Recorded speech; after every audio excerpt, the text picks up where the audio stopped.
Hello, ladies and gentlemen. Welcome to Studio Art. As always, I'm your instructor, Mr. Schwartz, and we're continuing on with our unit on shading. In this lesson, we're going to actually build a three-dimensional paper structure. Actually, it's a paper sculpture, so you can light and draw it from life. This will have many bends, twists, and turns, and the light will play off it in interesting ways. And it'll be a great way to stretch your shading muscles. So the way that we're going to begin is first with a video on how to build your paper sculpture, and then we'll get into the materials and the assignment and whatnot. So let's get into that. I'm going to play this video without any sound, and then I'm going to attach the video to the actual assignment on Google Classroom, and you'll be able to watch it, at your own leisure.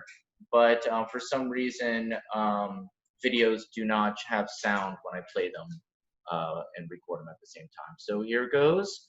I'll join you after the video.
Okay, so that was the video.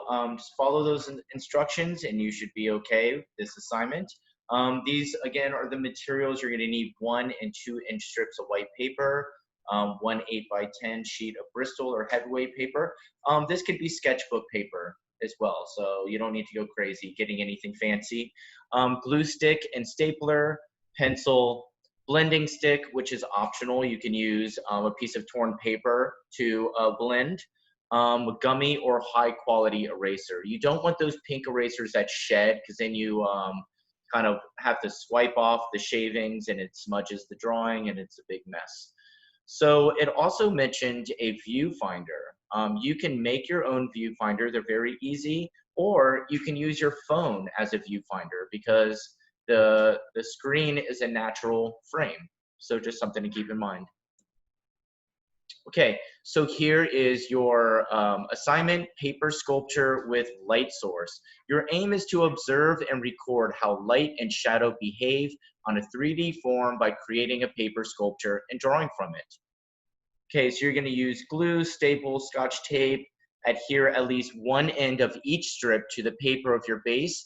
And then you can, once one end is glued or stapled to the base, you can then twist or turn or bend or corkscrew or whatever you want to make it more interesting. And you can cross them over, overlap. So have some fun with how you make it, okay? Once your paper sculpture is completed, you're going to light it with a light source from some direction. And then you can actually snap a picture of it with your phone and use the picture from your phone if that's what you wish. Or you can draw it from observation, the real deal. So either one is an option. If you do snap a picture of it and draw from the picture, please include the picture when you submit it to me. Thank you. Okay, so very important, you're gonna figure out how you're gonna place the part that you're gonna draw. If you're not doing the whole thing, it's okay to just draw part of your paper sculpture and not the whole thing. But you wanna figure out how that's gonna translate to the space on your page. So you want it to fill the whole page. There is gonna be some negative space, and that's okay, but you want it to really take up half to 75% of the page. So figure out how to translate what you're drawing into the scale of what you'll need it to be to fill the page, the space on the page.